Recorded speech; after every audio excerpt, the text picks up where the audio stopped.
Welcome to our Journey to India mission moment.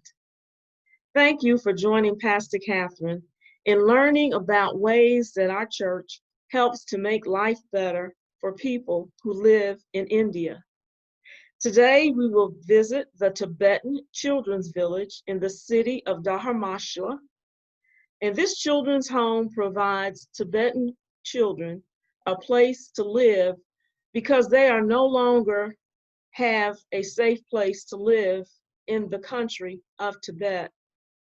Many of the children are orphans, which means they have no mother or father or other family member to take care of them. And it's sad to say that many of the children live on the streets where they have no place to shelter and no food to eat. What would it be like if you did not have a house to go to and a warm place to stay or a cool place to stay in the summer? I wonder what it would be like not to have a bed to sleep in at night and get good rest. I wonder what it would be like not to have food on the table so that you have something to eat to nourish your body every day. The village first opened May 17 in 1960 when 51 children living on the streets with no home arrived in India from Tibet. Many of them were very sick and not well fed, which means their bodies were very weak and they were probably very thin. That was 60 years ago. Today, there are many village locations throughout India where there are more than 12,000 Tibetan refugee children, which are children who need a safe place to stay and to be nourished and fed and housed because they don't have that place in the country where they live.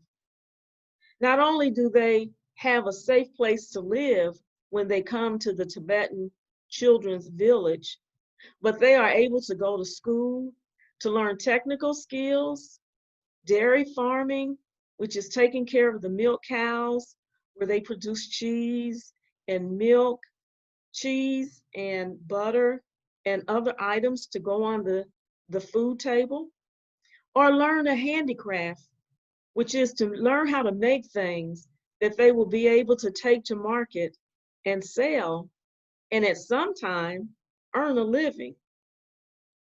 Their education, much like your education when you go to school, includes learning the Tibetan language and the culture. And you know what? They even have science classes and they have art classes and they have counselors that help them figure out the things that will make life better for them.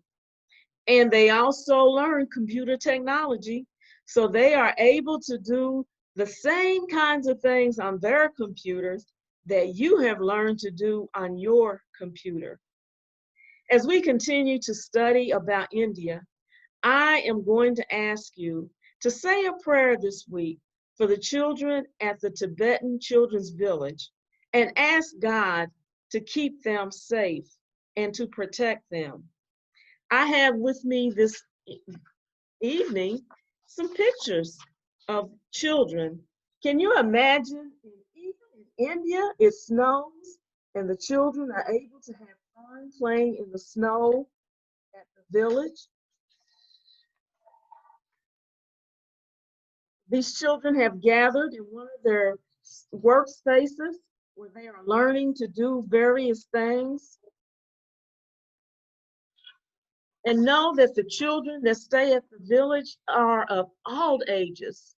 Some are young, some are teenagers, but it's a safe place for them to stay.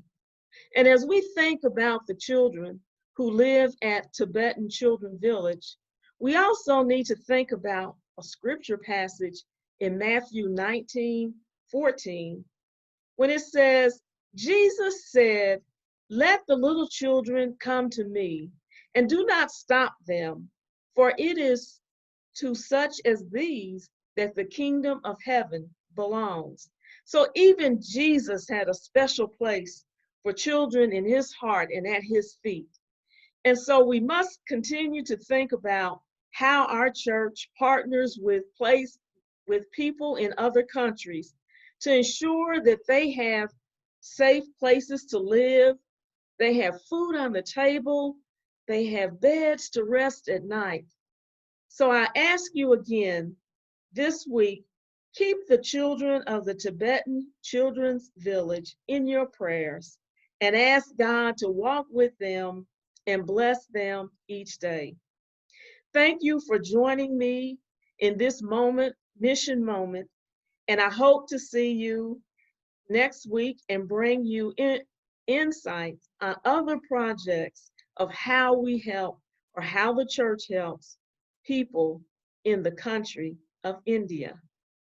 Goodbye and enjoy the rest of your evening.